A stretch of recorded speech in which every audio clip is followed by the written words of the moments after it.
Sur le port de Marseille, les poissonniers attirent toujours autant de monde avec leurs marchandises fraîchement pêchées. Mais les coquillages, les moules ou encore les oursins sont un peu à la dérive. Les nouvelles vedettes, ce sont les sushis. Des restaurants japonais fleurissent dans toute la ville. Niki Sushi, Yushi ou encore Sushi Shop, il y en a dans toutes les rues. Et ces établissements venus d'ailleurs s'adaptent à la demande des Marseillais. Ils ont créé beaucoup de repas japonais par rapport au goût des Français, comme foie gras, comme il y a makinutula, tout ça.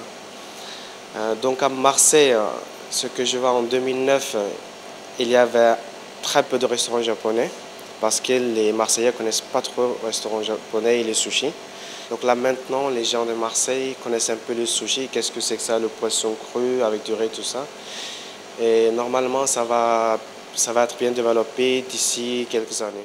Ce développement, le Shabu Shabu n'en a pas besoin. C'est le plus ancien restaurant japonais des Bouches-du-Rhône. Stéphane Culissi, le directeur depuis plus de 26 ans, explique comment les sushis sont arrivés en France. Il y a à peu près une dizaine d'années, il y a un grand chef qui est connu à peu près de tous les amateurs de bons sushis qui s'appelle Nobu Matsuhisa, qui est l'un des plus grands chefs de restaurants japonais aux États-Unis, qui aujourd'hui est à la tête de 26 ou 27 restaurants dans le monde, dans toutes les grandes capitales. Et il est associé avec une autre personne qui est beaucoup plus connue, qui s'appelle Robert De Niro. C'est lui qui a fait connaître une nouvelle tendance, une nouvelle mode, un petit peu fusion japonaise. Par la suite est venue toutes ces grosses chaînes de restaurants japonais. Stéphane regrette le développement abusif des chaînes à bas prix. Les barquettes surgelées ne sont pas la vraie cuisine japonaise et il revendique le fait maison. C'est bio, c'est des produits naturels essentiellement, avec des algues, avec beaucoup de produits qui apportent le yuzu, qu'aujourd'hui est connu. On fait des crèmes pour les femmes, on fait plein de choses, aux algues aussi, au wakame.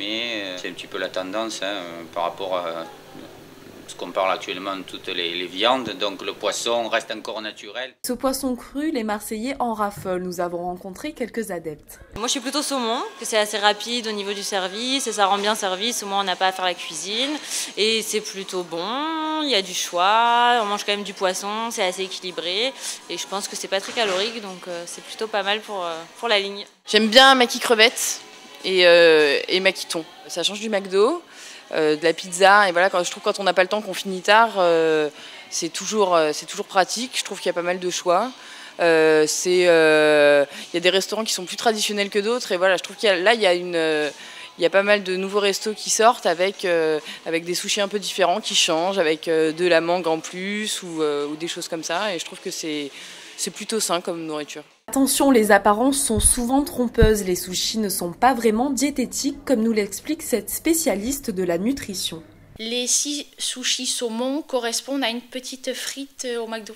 Ça fait 240 calories, ça nous fait quand même 6 petits yaourts. Donc imaginez-vous qu'un petit sushi qui fait 4 cm² et encore, c'est comme si vous aviez mangé 125 g de yaourt blanc, nature. Ni allégé, ni rien. Vous l'aurez donc compris, les sushis sont tendance, mais il faut les consommer avec modération.